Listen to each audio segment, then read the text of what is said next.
I'll be there when the...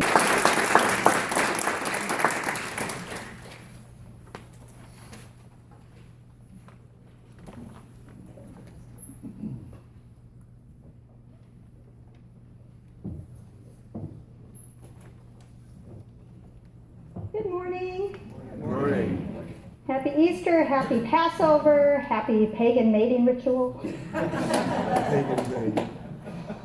In my book, Sacred Sex, I repeat a story that Will Willimon tells of speaking at a crowded auditorium.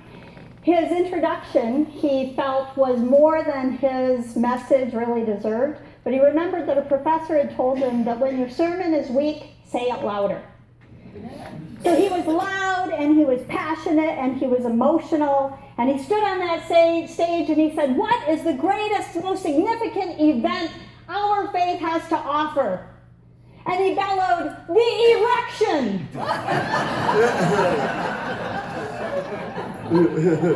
I would have loved to have heard that sermon. I'm not going to be nearly as provocative myself today. April is, we're returning to our value of compassionate action. And I decided a couple of months ago really, that I wanted to deal with the reality of domestic violence today. But then the question came up about it being Easter and whether we wanted to advertise in the Tribune's Easter edition. And to me, this was a really easy link to make, because I think of Jesus as a penultimate example of somebody who put compassion into action. And I believe that the Easter story, or the Easter mythology, transcends barriers of religion, and that there's value in its premise, even in a place like ours where we don't follow the Christian calendar. So today I want to approach the Easter story through the eyes of Mary of Magdala. And I want to dedicate this message to the women who, throughout the centuries and into our modern day, continue to fight for full inclusion and acceptance as equals in society. So we begin with this Gospel of John, which is so poignant, so sad, and so beautiful. We have Mary arriving at the tomb of Jesus to find it empty. Now, we can imagine what she is feeling. She's heartbroken, numbness reverberating through the shock in her, moving through the motions of preparing the body, which is giving her one last opportunity to feel close to the teacher she followed and the man she most certainly loved. Finding some sense of comfort and solace in these rites and these rituals. And now, even that solace has been taken away. There's no body to touch or to cry over. There's no opportunity to speak her last words while gazing at the face she held so dear.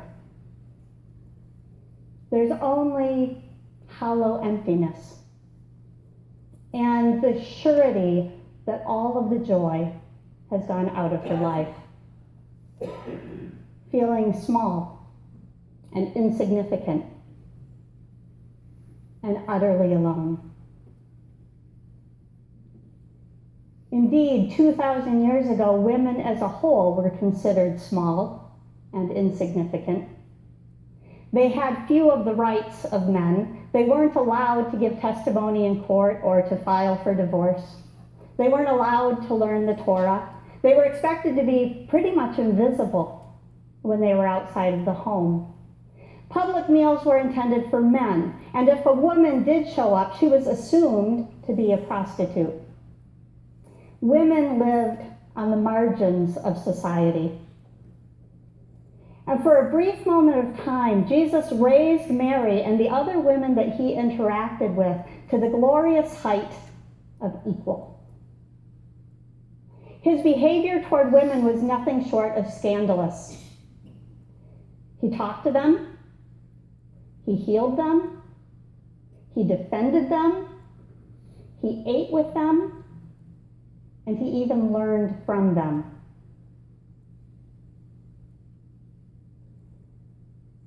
And now, that rising is gone.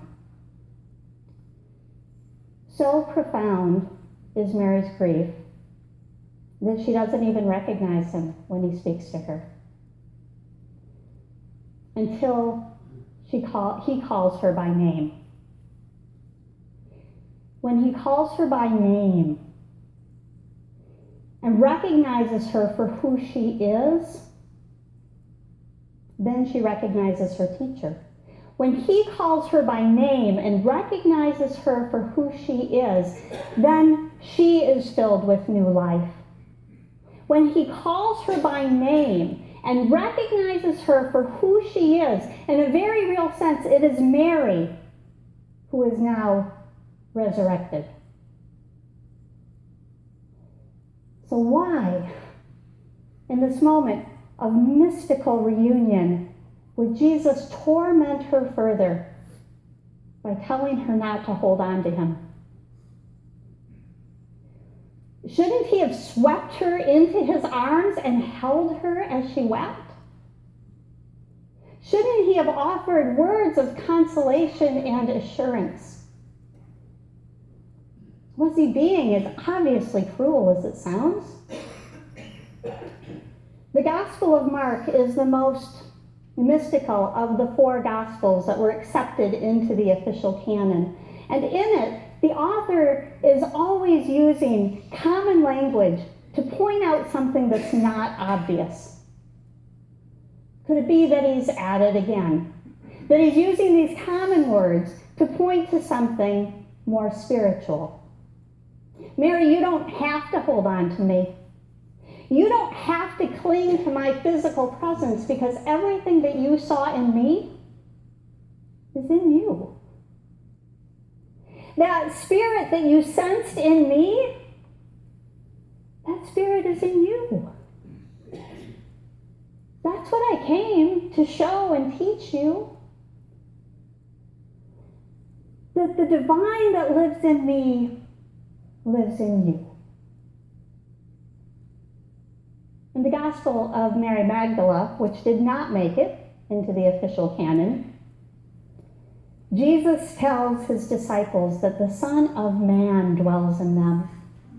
And Mary says that they and us, are being challenged to be fully human. What does it mean to be fully human? Perhaps it is only in recognizing our full humanity that we understand what it is to be resurrected. That it's only in embracing our fullness that we can stop belittling ourselves and dismissing our talents and our abilities. That it is in our human fullness that we recognize that we are also divine. I want to tell you about another young lady. I was returning from a Renaissance festival on the other side of the state with a group from Extended Grace, and we stopped in Lansing to get some gas. While we were there, one of the young ladies in our group went to use the bathroom, and when she did, she was approached by another young lady who asked for help. That lady's name was Tanika. She looked like she was barely 16 years old. She explained that her boyfriend had beaten her for the last time, and she had finally left him for good. But when she had stopped to get gas, he had taken over her car, and he'd driven away with her child.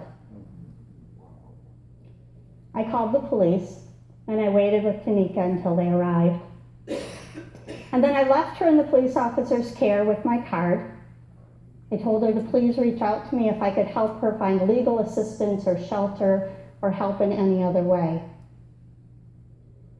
None of us expected to meet Tanika that day or to come face to face with the terror of abuse. More often we can ignore domestic violence. More often it has the decency to stay behind closed doors. But as unusual as our encounter was, there's nothing unusual about domestic violence. In this country, somebody is beaten by their intimate partner every 9 seconds. For 14.2 million people, home is not a safe place.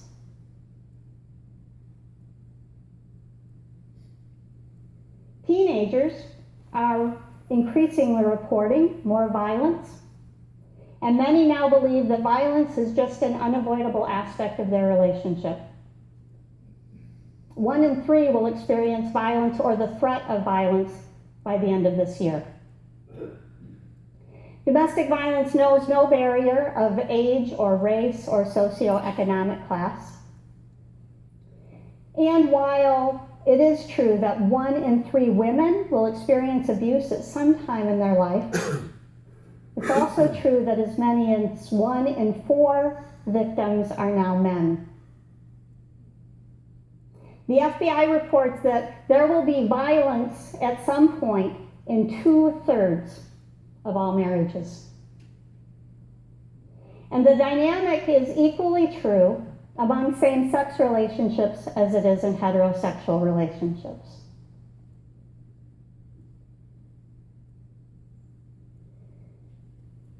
We need to confront the domestic violence in our life.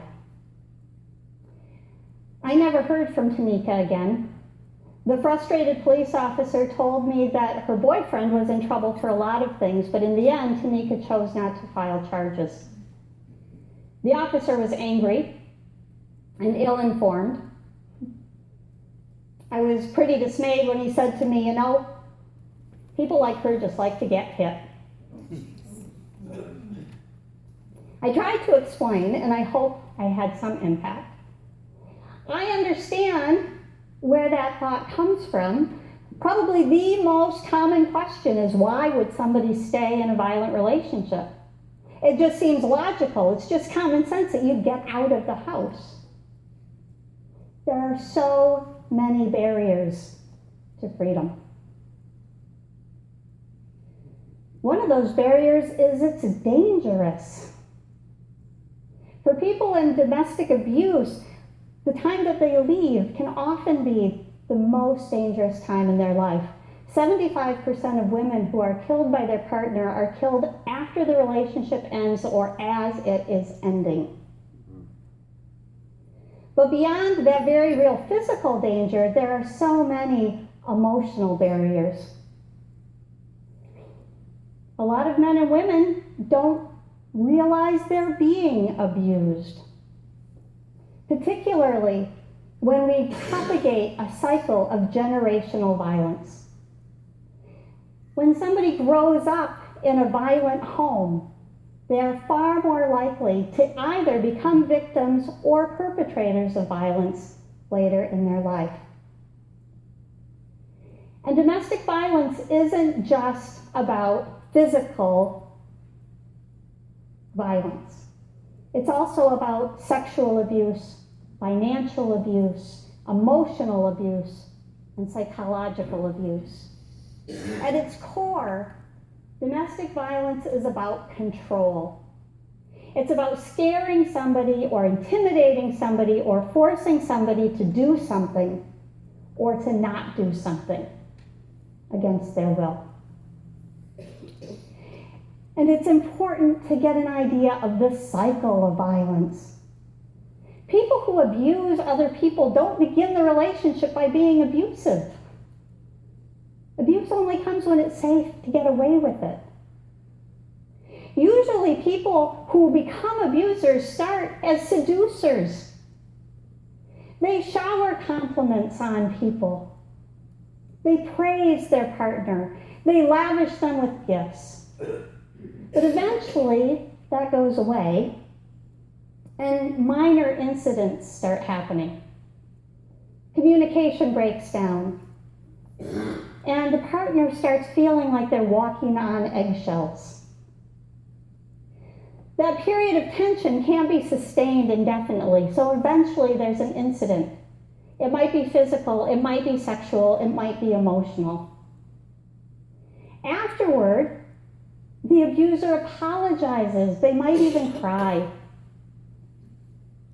They promise that it'll never happen again, but they also blame the victim, subtly planting the idea that the victim can somehow keep it from happening again in the future.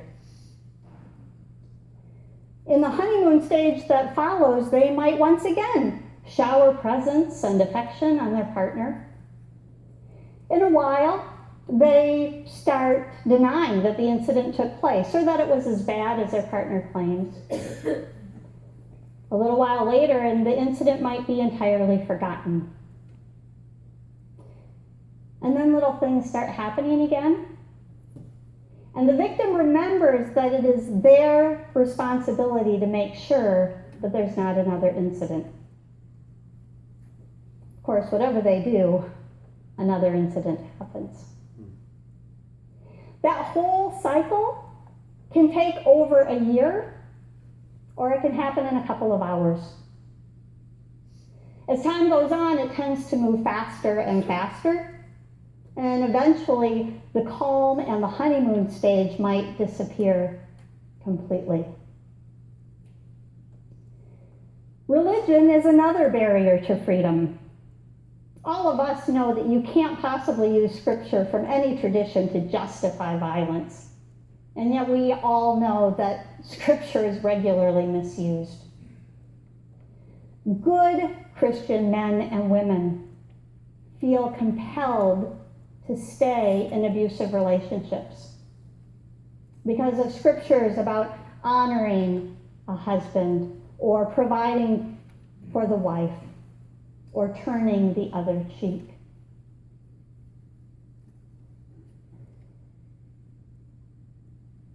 Chances are you all know somebody who's being abused, even if you're not aware of it yet. We can feel helpless when that situation happens, but there are things we can do. First, we can be very clear that there is nothing that they did to deserve violence, and that there's absolutely nothing they can do to prevent it from happening again. If they're willing to open up, listen non-judgmentally. Offer to provide childcare, transportation, the storage of valuables. Encourage them to call the Center for Women in Transition or Every Woman's Place, or to call the domestic abuse hotline. Try not to get discouraged. And above all, try not to blame. People who live in abuse feel an overwhelming sense of shame and hopelessness. It is our job to provide love and acceptance and a space in which the possibility of change can exist. It isn't our responsibility to try to fix somebody else or to change their world. What victims need most of all is for us to model what real relationships look like. They need a reason to hope.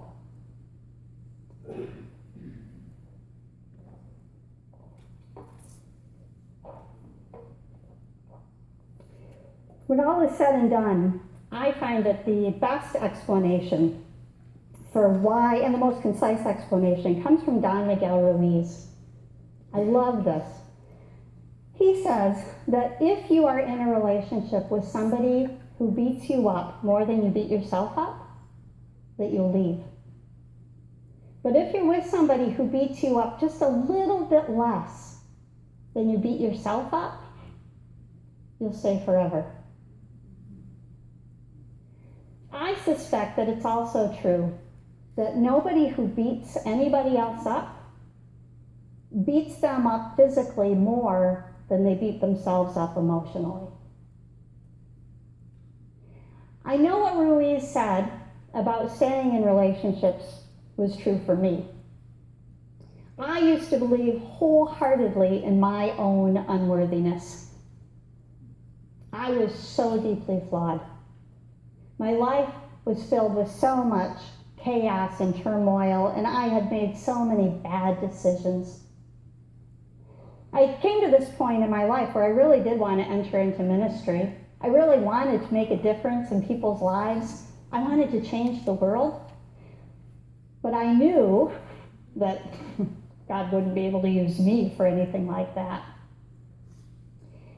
And then I met Dr. Rudy Featherstone. Rudy was a retired African-American professor of theology. He was about 6'5", and he had shocking white hair. He was so proud of his wife and his kids and his grandchildren, and he was the most joyful person I'd ever met. I was driving in his car with him one day when he asked me something about my future plans, and I must have mumbled something about my inadequacies, because the next thing he asked me was, "Do you believe in the Holy Spirit?" Now, at the time, I was still pretty steeped in the traditional language of the church, so it wasn't difficult for me to say, well, yes, of course. He said, "Do you believe the Spirit can work in anybody?" Sure. What he said next changed my life. He said, "Then what makes you so special that you think the Spirit couldn't work in you?"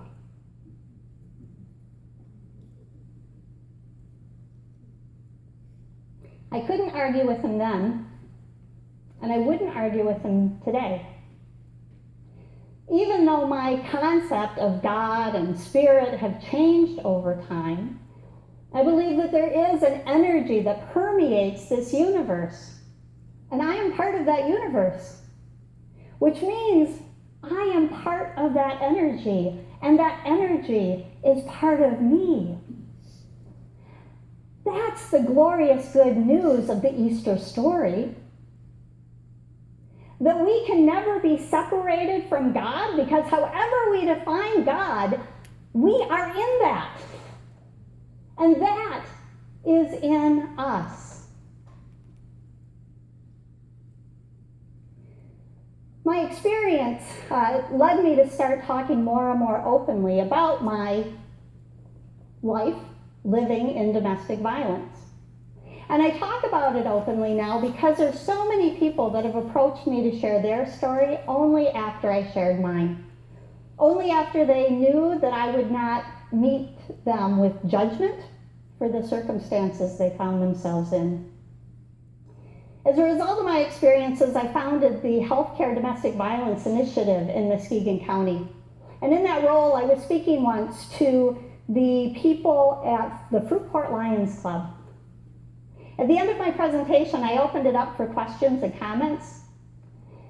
And then one man in the middle of the room, who didn't even bother to stand up, said, "Well, I've got a friend whose wife just won't let up until he hits her. Sometimes you just have no choice." There is never an excuse for violence. Not against men, not against women, not against children. There is never an excuse for one human being to use violence against another human being. We need to be the prophetic voice for people who have not glimpsed the divine within themselves yet. We need to be the voice of Jesus and Rudy Featherstone, to Mary of Magdala and Tanika, and all of those who are still struggling to understand the fullness of their own humanity. Domestic violence rips deep trenches into our sense of self. It alters the landscape of our lives. It builds mountains of shame and guilt and isolation. It bends and twists and distorts our notions of love and relationship. And it shatters into rough and jagged pieces our spirit of hope.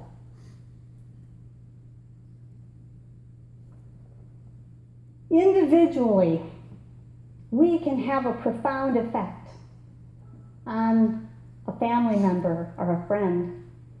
But together, we can change the society so that we will no longer ignore or excuse domestic violence. But that has to begin with us. And it has to begin here, and it has to begin now.